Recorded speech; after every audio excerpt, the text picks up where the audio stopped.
Oops.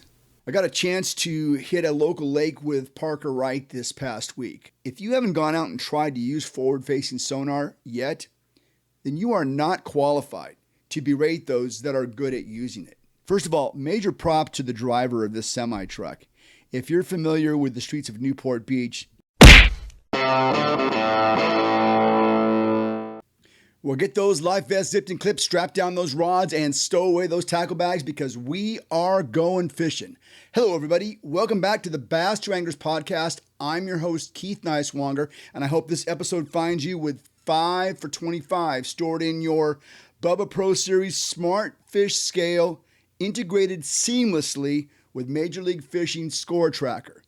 Whew, that's a lot of words. But I'll tell you what, if that's what it takes to be able to fish a catch, weigh, submit, and release bass fishing tournament, I'm happy to learn that terminology.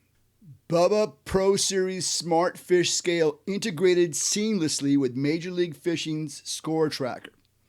Of course, this was the big announcement at last week's iCast show. Major League Fishing, along with Bubba Scales, is making it possible for tournaments of all kinds to use a catch, weigh, release format complete with Score Tracker, which means we don't have to have 3-hour weigh-ins anymore. We don't have to overhandle bass anymore. Hey, BASS, the NPFL, what do you think? We have the technology. We don't need 3-hour weigh-ins anymore. With this new technology, we have just taken a major step towards eliminating the post-weigh-in mortality that we now know is much more prevalent than we ever imagined. In my mind, this is as big, if not bigger, than Ray Scott's CPR program, Catch, Photograph, and Release program, which started with BASS in the late 1970s. This is as big, if not bigger than that. You might remember in last week's episode that I hinted that something was coming.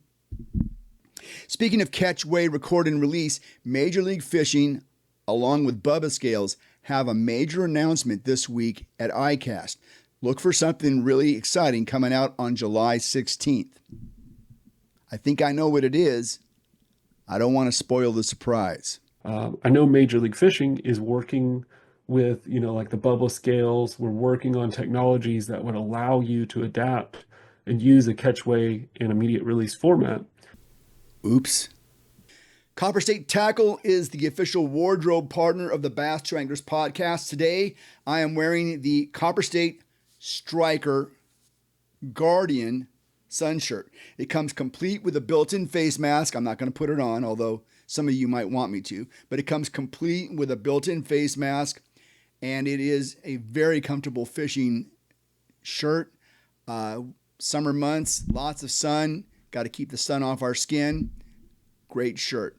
Copper State Striker Guardian sun shirt. Have you used our affiliate code yet? Go to copperstatetackle.com. Load up that shopping cart with Bass Fishing Awesomeness and use our affiliate code BTAP1 to save 10% on your next purchase. Come on, do it. You know you're going to go out and buy some tackle. Make us look good. Use our affiliate code BTAP1. Save 10%. Go to copperstatetackle.com. Use our affiliate code BTAP1. Much appreciated. How is your jig head minnow game? Introducing Ducket Fishing's Sway Minnow System. Not just a bait, an entire fishing system. Perfectly balanced jig heads in several fish catching sizes, matched up with the most realistic looking winged minnow baits that you've ever seen. With multiple size baits and jig head weights, you'll be able to figure out the perfect presentation. Check out the Ducket Fishing Sway Minnow System by going to ducketfishing.com. I got a chance to hit a local lake with Parker Wright this past week. Parker is a local Southern California hammer who's really kind of a bass fishing savant. Anytime I get a chance to go fishing with Parker, I'm right there. It was a typical summer deal. Bass were active, chasing bait, but they were moving fast, constantly. These were fish that were not sitting on points, waiting to ambush bait. They were not on offshore structure. They weren't on predictable grass lines. They were totally relating to bait. You know what? Bait doesn't want to get eaten. So bait is constantly moving. And so were the bass. We used Parker's live scope and we chased him. And it was not easy. I watched so many fish chase my minnow only to pull off at the last minute. It was brutal. It occurs to me that anglers that can catch them constantly on forward-facing sonar have really mastered a next-level technique. And I know this might seem kind of redundant. This might be the kind of thing where you say, gee, Keith, where have you been all this time? But hear me out on this. The guys that can catch them using forward-facing sonar have really, really mastered a great technique. Not just the technology, but the ability to swim a minnow, work a jerkbait, work a glide bait, whatever it takes to make those fish bite. Those fish don't want to get caught, and you got to really find them, present the bait properly. It is not easy. Those that call forward-facing sonar cheater boxes or cheating in general have simply not given it a try. I'm convinced of this. If you've tried forward-facing sonar, then you know it doesn't put fish in the boat for you. You still have to make them bite. If you rant constantly about how forward-facing sonar makes fishing easier, and I think we all know someone who does, you've simply not tried it, or you're unwilling to try and improve your game. Look, everyone is entitled to their own opinion, myself included. And my opinion is, if you haven't gone out and tried to use forward-facing sonar yet, then you are not qualified to berate those that are good at using it. It is a tremendous skill. It's as big a skill as being able to flip, being able to run a crankbait correctly along riprap. It is a legit technique, and it's not easy. Shame on you for not tipping your cap to the anglers who are good at this, who worked hard to learn how to use the technology, and who can actually get the fish to bite. You've listened to me. You know that I've always been a forward-facing sonar advocate. After my fishing trip this week, I have an even greater appreciation for those who can use the tool to catch very difficult to catch fish. Ducket Fishing's BD Popper. This bait delivers perfectly balanced surface disturbance that both intrigues and infuriates bass to attack. Available in an aggressive size 80 and a more subtle size 60, these baits are sure to become an important part of your topwater arsenal. Fish Ducket Baits. Check out the BD Poppers by going to ducketfishing.com. Congratulations to Chris Johnson. He won stop number 6 on Major League Fishing's invitational circuit at the St. Lawrence River this past week. Johnson's 3-day total of 76 pounds, 1 ounce, gave him an almost 8-pound cushion over second place finisher Hayden O'Barr, who weighed in 68 pounds, 8 ounces. For Chris Johnson, who, by the way, also fishes the BASS Elite Series, this is his second major win at the St. Lawrence River, having won the Bassmaster Elite Series in 2020. For those keeping score, that's another pro angler crossing from one organization to fish in another organization. I love it when anglers are able to cross over from one organization to fish against an entirely different field than what they would normally fish in the other company's tournaments. It lets them do what they're supposed to do, which is fish. With stop number 6 being completed, we can now officially crown Banks Shaw as the Angler of the Year. Get this. In winning the 2025 Major League Fishing Invitational's Angler of the Year award, Banks Shaw finished in the top 10 in every single event this season. He started with a third place finish at Kissimmee in February. He backed that up with a 9th place at Hartwell in March. He finished 8th at Lewis Smith in April. He won the Lake Pickwick event in May. In June, he finished 4th at the James River. And this past week, he finished his Angler of the Year run in 3rd place at the St. Lawrence River. According to Major League Fishing's website, Shaw's average tournament finish of 4.6. He averaged 4th place this season. According to Major League Fishing's website, Shaw's average tournament finish of 4.6 is the best in the organization's history, topping Jacob Wheeler's 5.4 average finish on the 2022 Bass Pro Tour. Remember that year, Jacob, I think, won 3 events, and he had an average finish of 5th. Well, Banks Shaw just beat that with an average finish of 4th and change.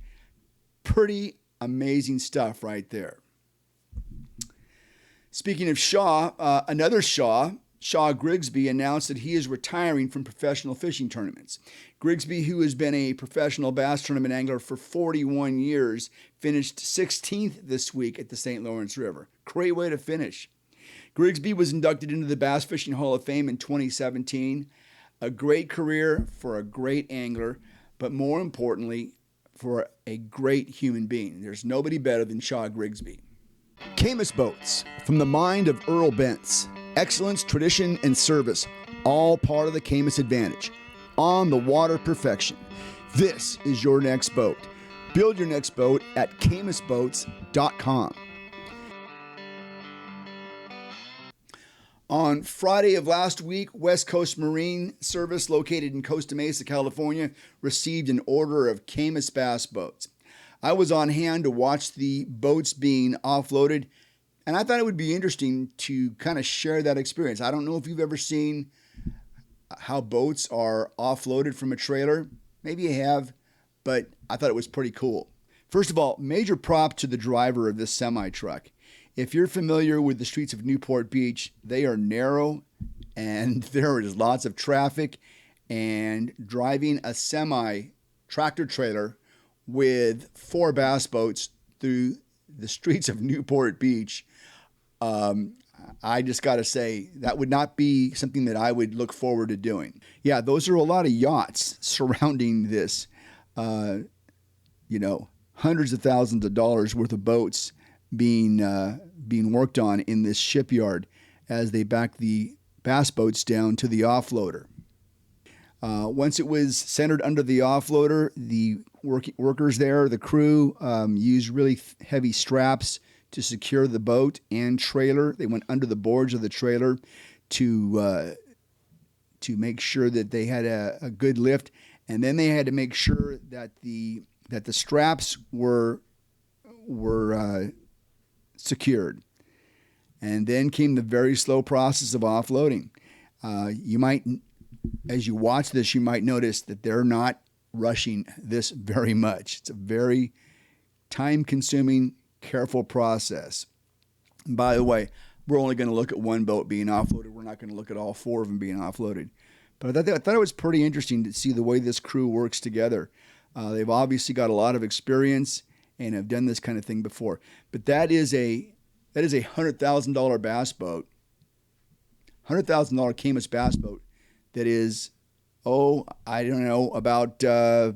20 feet off the ground. It's just a view you don't normally get when you're looking at a bass boat. Next comes the process of moving the big offloader. You can see the wheels moving there as they move the boat down away from the trailer so they can get it to clear the trailer.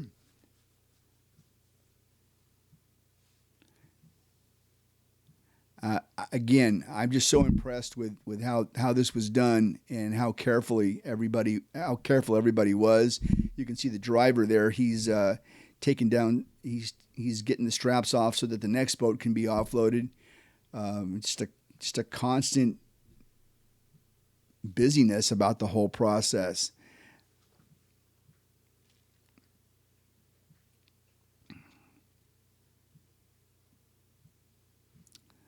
And once the boat has cleared the trailer, now comes the final stage where they lower the boat down to the ground. If it seems like it's going really slow, absolutely it is. That's a $100,000 bass boat that's being offloaded right there. So yeah, they're very, very careful as they offload these. These boats were unloaded here at the Newport shipyard. They are going to be, they were taken to West Coast Marine Service in Costa Mesa, which is a couple blocks away, and the new owners of these boats will be able to come in and pick them up very soon. There we go. Got it onto the ground. That is a Caymas CX-21. Nice looking boat. Let's look inside. Come on, Keith, let's look inside.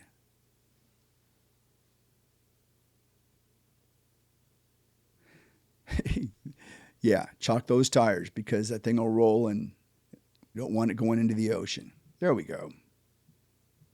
Nice boat.